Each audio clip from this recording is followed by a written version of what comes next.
for sure. Everybody gather Put up. on the tables, guys. Oh, wait. Hey, hold on. That one we just went by. What? Oh, my word.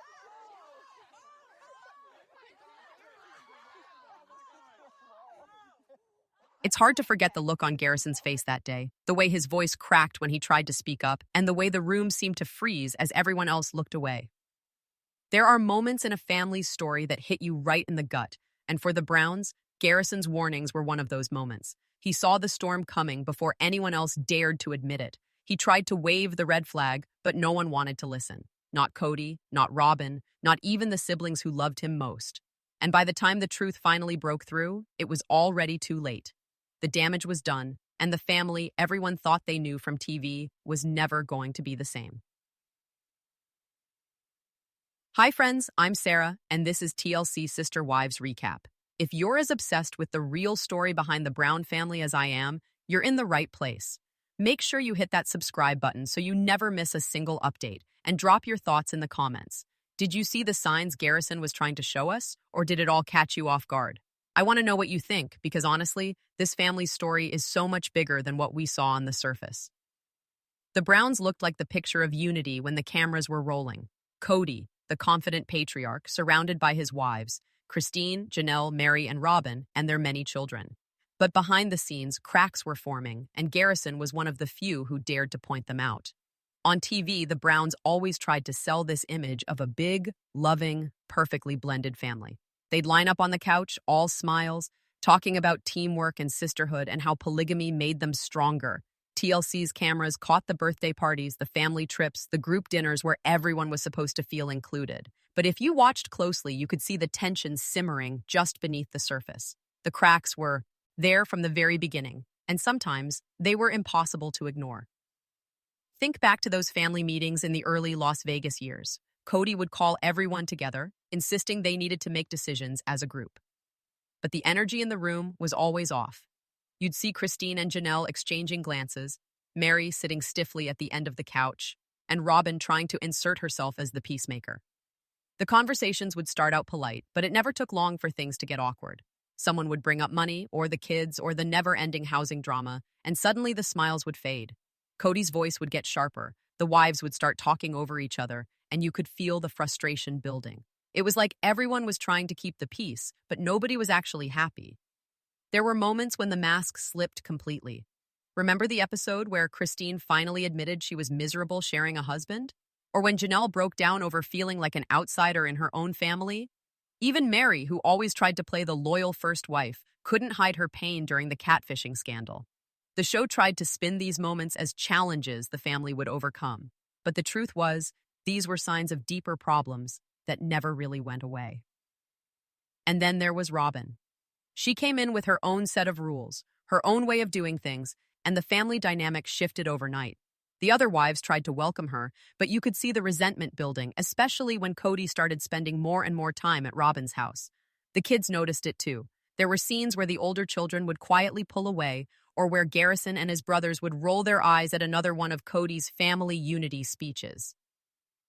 The Browns wanted viewers to believe they were one big happy family. The reality was messier, more complicated, and honestly, a lot more relatable. The cracks were always there, and Garrison was one of the first to see just how deep they went. Garrison was never the loudest voice in the Brown family, but he was one of the most observant. As a middle child, he learned early how to read a room, how to spot tension before it exploded, and how to take care of the people around him. He was the kind of brother who'd show up for the little things, helping Truly build a planter box for her birthday, making sure the younger kids felt included, or just being a steady presence when things got chaotic. You could see it in the way he'd quietly step in during family gatherings, making sure no one was left out, even when the adults were too busy arguing to notice. But Garrison also saw the things nobody wanted to talk about. He noticed when Kody started spending more nights at Robyn's house, when the other kids felt like they had to knock before coming in, when the family meetings turned into shouting matches instead of problem-solving sessions. He tried to bring it up, sometimes gently, sometimes with frustration, but it rarely went well. There's that episode where Garrison, along with his brother Gabriel, tried to talk to Kody about feeling abandoned during the pandemic. They wanted their dad to see how much his choices were hurting the family, but Kody just doubled down, blaming the boys for not following his rules. You could see the hurt on Garrison's face, the way he tried to keep it together even as his dad dismissed his feelings. It wasn't just about the pandemic, though. Garrison had been waving red flags for years. He saw how the favoritism toward Robyn and her kids was driving a wedge through the family. He watched as Christine and Janelle grew more distant, as Meri retreated into her own world, and as the original siblings started to drift apart. He tried to keep the peace, but he also refused to pretend everything was fine. When he spoke up, it was usually out of love. Love for his siblings, for his mom, for Tsai. Family he wanted to believe in, but the more he tried to be honest, the more he was pushed aside. One of the most heartbreaking moments came when Garrison returned from Army basic training. He was proud, changed, ready to reconnect.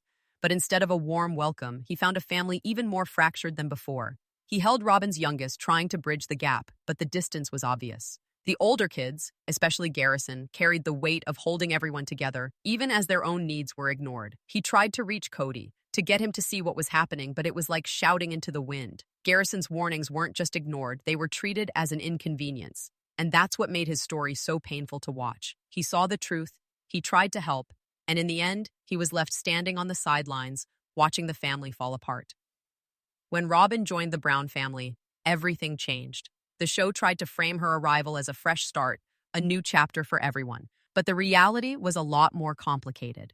Robyn came in with her own history, her own kids, and a way of doing things that didn't always fit with the family's established rhythm. The other wives tried to welcome her, but you could feel the tension from the start. Christine, Janelle, and Meri had spent years building a fragile peace, and suddenly there was a new wife in the mix, one who seemed to get special treatment from day one. Robyn's background was different from the others. She didn't grow up with the same resources or stability, and it showed in the way she approached money and status. Viewers saw her excitement over shopping sprees, her love of collecting things like doll clothes and journals, and her willingness to spend on what she called special items. There's that episode where she gushes over a new piece of art, calling it a treasure, while the rest of the family is stressing about bills and mortgages. It wasn't just about the money, though. It was about what those purchases represented, a desire to prove she belonged, to show she could offer something unique, even if it meant standing out instead of blending in. The integration of Robyn's children was another sticking point. On camera, Robyn often said all the kids were hers, that she loved them equally, but the reality was more complicated. The original Brown kids noticed the difference. There were rules about knocking before entering Robyn's house, stories about her kids making fun of Janelle's RV, and moments where the lines between us and them felt sharper than ever. Even when Christine or Janelle tried to include Robyn's children, there was always a sense of distance, like Robyn was holding her family just a little apart from the rest. Kody's relationship with Robyn only made things more obvious. He spent more time at her house, defended her choices, and seemed to prioritize her happiness over everyone else's. The other wives noticed, the kids noticed, and the audience definitely noticed. It wasn't just favoritism, it was a shift in the entire family dynamic. The balance that had kept things together, however shaky, was gone. Robyn's presence didn't just add another layer to the family, it changed the rules entirely. And for the original wives and their children, especially someone as perceptive as Garrison, it was impossible to ignore. The family was no longer moving as one unit. There were clear lines, new loyalties, and a growing sense that not everyone was welcome in every part of the Brown world. Money was always a sore spot for the Browns. But once Robyn and Kody started making big financial decisions together, the tension reached a whole new level. The show painted a picture of shared resources and group budgeting, but the reality was a lot messier. Every wife had her own household to run, her own kids to feed, and her own bills to worry about. But when it came to spending, Robyn and Kody seemed to play by a different set of rules. Viewers saw it play out in episode after episode. Robyn's shopping habits became a running theme. Boxes arriving at her door, new jewelry, expensive art, and that infamous doll collection she called her dream. While the rest of the family was pinching pennies, Robyn was buying fairy journals and talking about luxury purchases as if they were investments. There's a scene where she's showing off a new piece of jewelry, and you can see the discomfort on Christine's face. It wasn't just envy, it was frustration. Christine was fighting tooth and nail to get medical care for her daughter Isabel, struggling to cover the costs of a necessary back surgery, while Robyn was adding to her collection of sentimental trinkets. Kody didn't help matters. He loved to spend on himself, designer watches, flashy cars, and even cosmetic treatments. He'd talk about designing jewelry for each wife, but somehow Robyn always seemed to get the best pieces. The other wives noticed, and so did the kids. There's a moment when Janelle is trying to figure out how to afford a new home, and Kody is off talking about his next big purchase. The disconnect was obvious. The family was supposed to be a team, but the resources weren't being shared equally. The impact on the children was just as real. Garrison and his siblings saw the difference in how money was spent and who got what. They watched their moms stress over bills while Robyn's house filled up with new things. The older kids, especially those who had to work for what they wanted, started to resent the imbalance. It wasn't just about material things. It was about feeling valued, feeling seen. When one part of the family is struggling to pay for surgery and another is buying more collectibles, it sends a message. And for the Browns, that message was loud and clear. Not everyone mattered the same. The financial choices made by Kody and Robyn didn't just strain the budget, they deepened the cracks that were already splitting the family apart. As the seasons rolled on, the emotional distance in the Brown family became impossible to ignore. Kody and Robyn's choices didn't just affect the budget, they changed the way everyone related to each other. The favoritism was obvious, even if no one wanted to say it out loud. Robyn's house became the center of Kody's world, and the rest of the family felt it every single day. The rules were different at Robyn's. The original Brown kids talked about having to knock before entering her home, even though Robyn always claimed all the children were hers. There were stories about her kids making fun of Janelle's RV, and moments when the older siblings felt like outsiders in what was supposed to be their own family. The message was clear. Robyn's space was separate, and not everyone was welcome. Even the little things, like who could grab a snack from the fridge or who got invited to family outings, became reminders of who was in and who was out. Christine, who had always been the heart of the family, started to pull away. She was the one who made birthdays special, who kept the kids connected, who tried to hold on to the idea of sisterhood. But as Kody's attention shifted more and more to Robyn, Christine's efforts felt invisible. She talked openly about feeling like a basement wife, about being left out of decisions, about watching her children get less and less of their father's time. The pain was written all over her face in those confessionals, and viewers could feel it too. Janelle, always practical and independent, tried to keep things running smoothly. But even she couldn't ignore the growing divide. She spoke about feeling like she was on the outside looking in, about the struggle to keep her kids connected to a family that was drifting apart. Her move into the RV was a symbol of that isolation, doing what she had to do for her children, even if it meant being physically and emotionally separated from the rest. Meri's journey was different, but just as lonely. Once the legal wife and the family's anchor, she found herself pushed further and further to the margins. The catfishing scandal only made things worse, and her attempts to reconnect were often met with indifference or suspicion. She watched as her role shrank, as her relationships with the other wives grew colder, and as Kody's focus narrowed to Robyn and her children. The emotional distance wasn't just between the adults, the kids felt it too. The original siblings, who once moved as a pack, started to drift.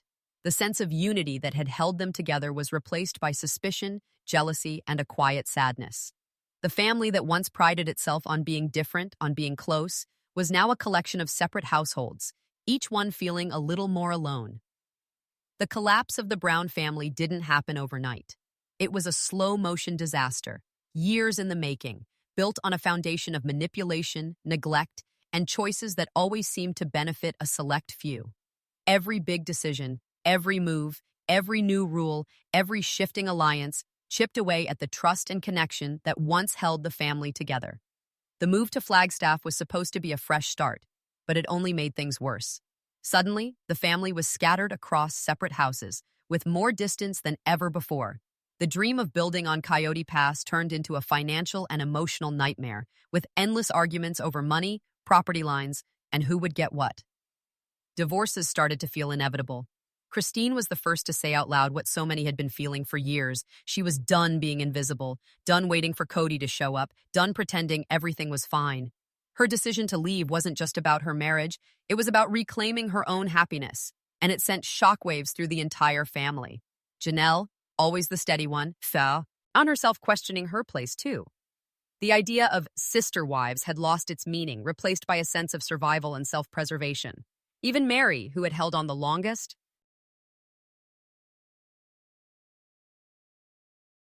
eventually had to face the reality that her relationship with Kody was over in everything but name. Looking back, Garrison's warnings feel almost prophetic. He saw the fractures before anyone else wanted to admit they were there.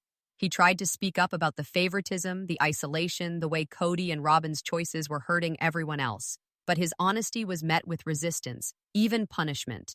He was told to fall in line, to stop making waves, to accept the new normal. In the end, his voice was drowned out by a system that valued silence over truth. The emotional fallout for the children was brutal. The older kids, who had once relied on each other, now found themselves navigating a family that barely felt like a family at all. The younger ones grew up in a world of shifting loyalties and broken promises. The sense of safety and belonging that polygamy was supposed to provide had vanished, replaced by confusion and grief. The Browns had always insisted their way of life was about love and unity, but the reality was a story of loss of trust, loss of connection, and for many, loss of hope that things could ever go back to the way they were. Garrison's story is a reminder that sometimes the quietest voices are the ones we need to hear the most. He saw the warning signs, he tried to speak up, and he paid the price for telling the truth. Watching his journey, you can't help but wonder how many families out there have someone like Garrison. Someone who notices the cracks, who tries to hold everyone together, and who ends up feeling alone when no one wants to face what's really happening. The Browns' story isn't just about polygamy or reality TV drama. It's about what happens when people stop listening to each other, when comfort and control become more important than connection, and when the people who need love the most are left out in the cold. If you've Veer felt like the outsider in your own family, or if you've watched someone you care about get pushed aside for speaking the truth, you know how much it hurts. I want to hear your stories. Drop a comment below. Did you see Garrison's warnings coming, or did it all take you by surprise? How do you think things could have been different if the family had listened? Thank you for spending this time with me, friends. I'm Sarah, and this is TLC Sister Wives Recap. If you haven't already, hit that subscribe button so you don't miss what's coming next. The Browns' journey is far from over, and there's still so much more to uncover. Until next time, take care of yourselves, and don't be afraid to speak up even when it feels like no one's listening.